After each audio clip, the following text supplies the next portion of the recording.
the situation that we have and find ourselves in. Ordinarily, the president is supposed to have abdicate power to the vice president. This is democracy.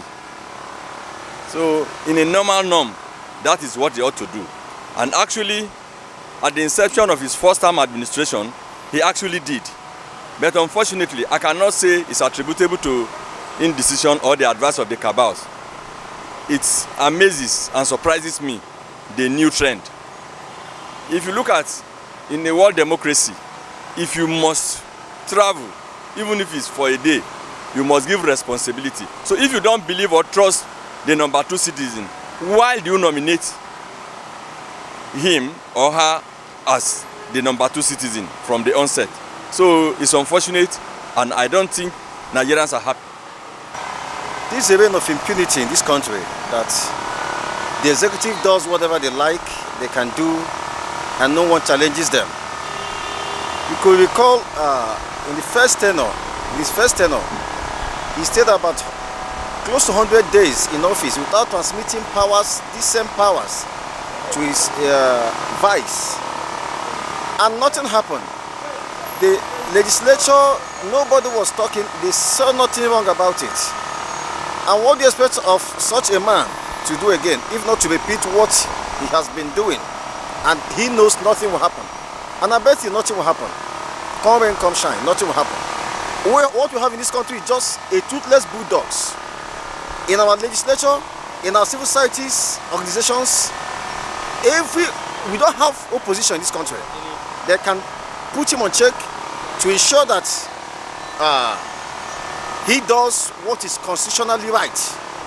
The issue of Mr. President not giving power to the vice president should not be a thing that make us to be surprised in Nigeria.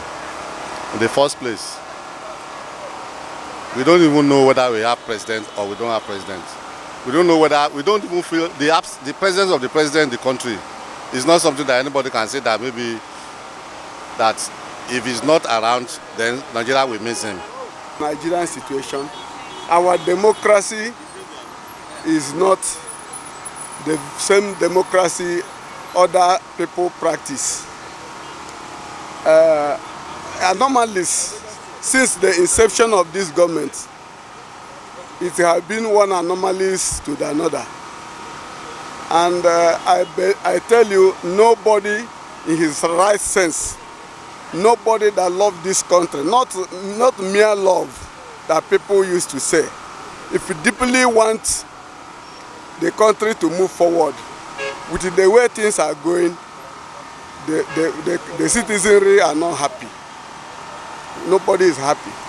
By virtue of the law, of the constitution of democracy, that's supposed to be a handover to the vice president. But he didn't do that. And it is not the first time. It has been a regular occurrence. A way to anarchy in Nigeria. This is to tell you that these governments have totally failed.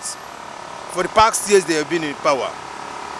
How can the president travel out without handing over power? That is bad. So what am I trying to tell you now is that the president himself is not really doing Nigeria well. And I bet you, come 2023, the youth are going to take power from them. That's how, but frankly speaking, it's not done anywhere.